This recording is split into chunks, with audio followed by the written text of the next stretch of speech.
सुमित्रा, माता कौशल्या, उर्मिला, इन सबके दुखों का कारण मैं हूँ मांडवी। इस समस्त अयोध्या के प्रजा के दुखों का कारण मैं ही हूँ। जो भी हुआ उसमें आपका कोई दोष नहीं है, इसके लिए आप स्वयं को अपराधी क्यों मान रहे हैं?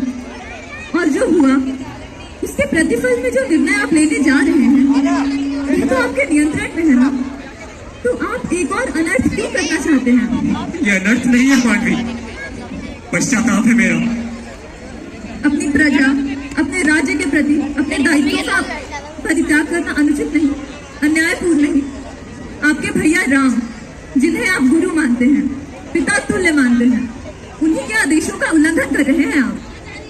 उन्होंने तो सबसे ये कहा था कि आप एक उचित और योग्य शासक हैं। उन्होंने तो यहाँ तक कहा कि आप में और उनमें कोई अंतर नहीं। इस राज्य को इस शोक से केवल आप निकाल सकते हैं स्वामी। आप हमें ऐसे समय पर छोड़कर जा रहे हैं जब हमें आपकी सबसे अधिक आवश्यकता है। क्या आप अपने भैया राम के कथनों का मान नहीं रखना चाहते?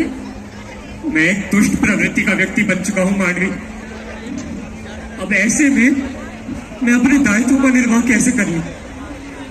यहाँ जो कुछ हुआ उससे प्रभावित हुए बिना मैं अपना जीवन कैसे व्यतीत करूं मांडवी? बताओ मुझे।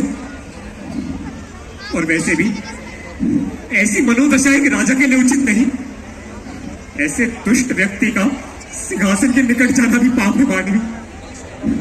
मैं इस राज्य के उचित नहीं मांडवी, मैं इस राज्य के उचित नहीं।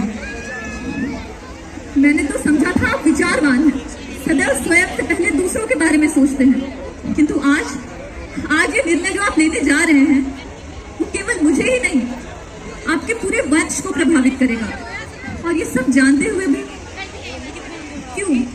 मुझे ऐसा एक तर्क बताइए जिससे आपके इस अनुचित प्रतीत होने वाले निर्णय को मैं उचित मान सकूं।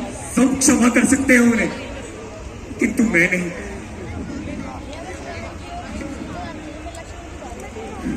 मैं आपकी प्रतीक्षा करूंगी। धन्य है राम भैया जिन्हें आप जैसा भाई मिला। आपने एक भाई की, एक सेवक की मर्यादा स्थापित की है। आपने ये सिद्ध कर दिया कि सांसारिक जीवन व्यतीत करते हुए भी मोह माया से दूर रह पाना संभव है। मनुष्य धन के लोभ में फंसकर ईश्वर तक को भूल जाता है, और आपने सब कुछ भैया राम को समर्पित कर दिया। मुझे गर्व है कि मैं आपकी पत्नी हूँ। आज से आपका कोई भी निर्णय होगा, मैं जनक पुत्री मांडवी आपकी सहभागी होंगी।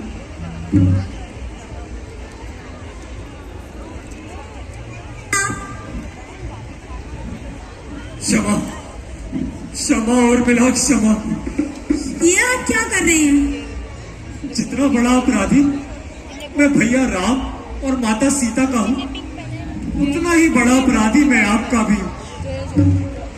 क्षमा मांगने का भी कोई अधिकार नहीं है मुझे। भैया भाभी की सेवा में कोई चूक ना हो, वो प्रतिपल बिना थके, बिना रुके, बिना भ्रमित हुए और बिना किसी बाधा के भैया भाभी की सेवा में तत्पर खड़े रहे। यदि मैं उनकी किसी भी प्रकार से सहायता कर सकी तो ये मेरा सौभाग्य होगा। और आप मुझसे क्षमा मांगकर मुझे लज्जित ना कीजिए। जिस प्रकार भैया राम मेरे लिए पिता तुल्य हैं, उसी प्रकार आप भी मेरे लिए उसी आदर के पात्र हैं। धन्य हो जनक पुत्रियों। ये चारों भाइयों का सौभाग्य है कि जनक पुत्रियां अयोध्या की पुत्र वधू के रूप में अयोध्या में दीपक बनकर आए।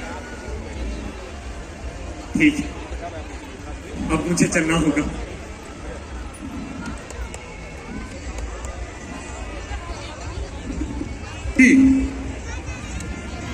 ये क्या है भ्राता?